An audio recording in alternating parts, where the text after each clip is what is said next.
Привет, друзья! Это Анна. Я преподаватель русского языка из Нью-Йорка. Я очень рада видеть вас на своем канале.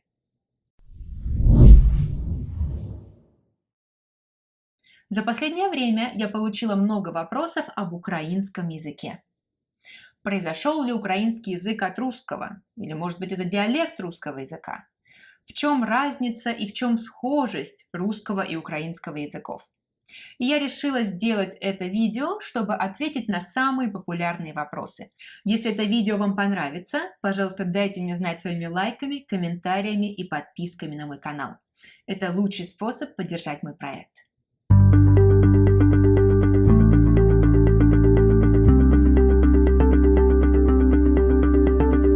Нет, друзья, это неправда.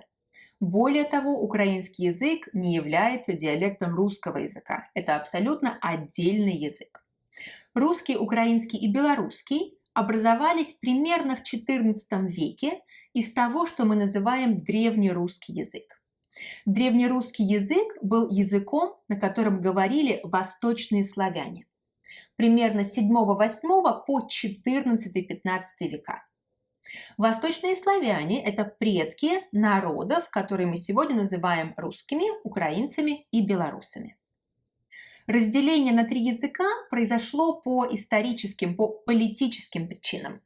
Дело в том, что единое когда-то древнерусское государство постепенно распадается на отдельные части. И на этой территории образуются Великое княжество Литовское и Московская Русь. То есть восточные славяне оказываются разделенными на 2 большие группы. Часть оказывается на территории Великого княжества Литовского, часть оказывается на территории Московской Руси. Так вот, со стороны Великого княжества Литовского складываются украинский и белорусский языки, со стороны Московской Руси складывается русский язык.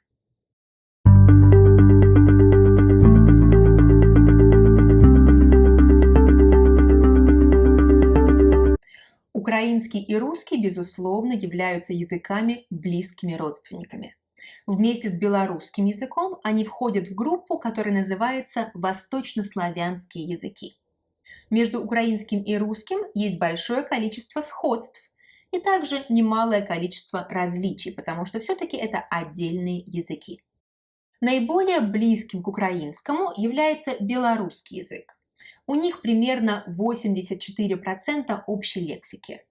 Я думаю, это неудивительно. Мы уже сказали, что украинский и белорусский сформировались примерно в одно время на одной территории.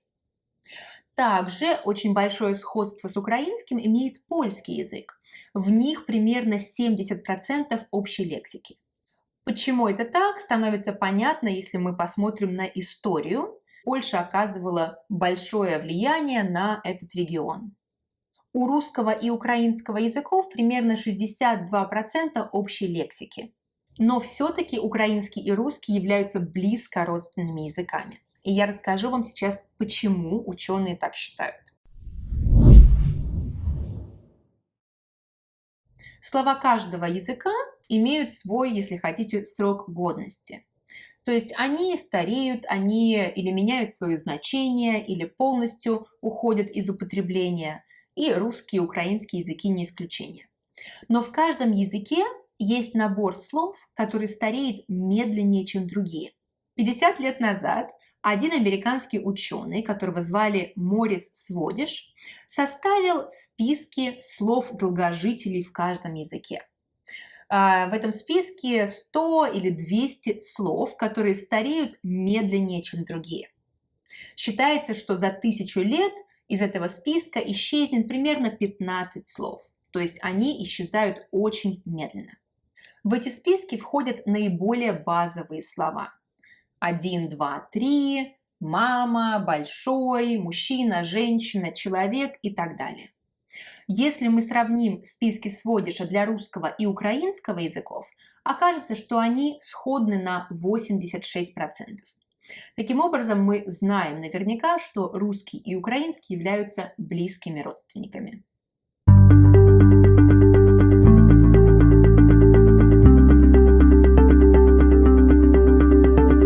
Давайте посмотрим на то, в чем украинский и русский сходны.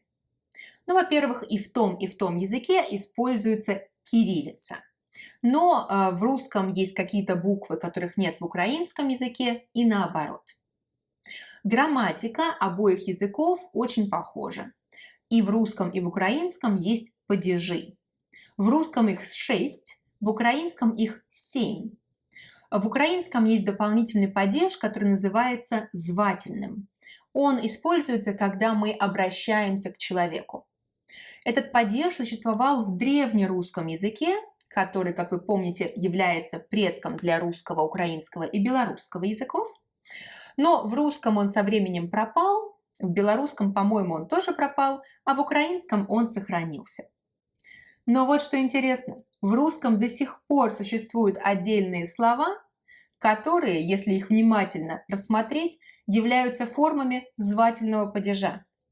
Например, это слова «Боже», «Господи», «Отче», то есть они используются в религиозной среде. Или, например, такое слово, как «старче». У Пушкина в его сказке о рыбаке и рыбке есть очень известная строчка. «Чего тебе надобно, старче?» То есть, что тебе нужно, старик? Глагольная система русского и украинского похожи. То есть, если мы будем спрягать глаголы и сравним русский и украинский, то, в принципе, мы увидим, что окончания практически одни и те же. Но в украинском, например, есть дополнительное прошедшее время. У них есть плюсквамперфект. В русском такого времени нет. В этом видео я не ставлю своей целью детально сравнивать лексику или грамматику русского и украинского языков, потому что в интернете есть несколько хороших видео на эту тему. Если вам будет интересно, пожалуйста, посмотрите.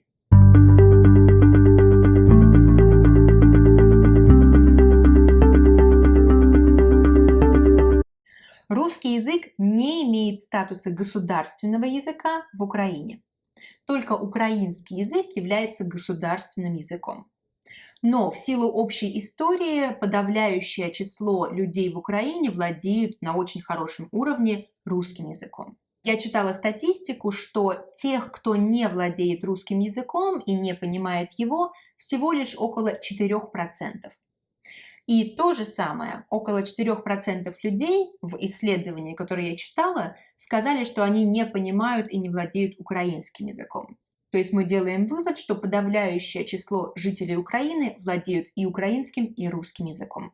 Доминирование украинского или русского языков зависит от региона. Я читала исследование, в котором было написано, что на западе Украины абсолютно доминирует украинский язык. В центре очень много людей говорят либо на украинском, либо используют русский и украинский вместе.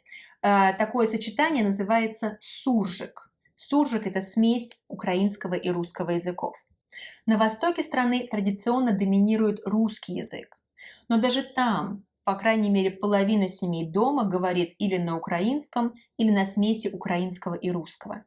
То есть в этом отношении Украина является двуязычной страной. Но сказать, что в Украине есть регионы, где люди вообще не используют украинский язык, нельзя.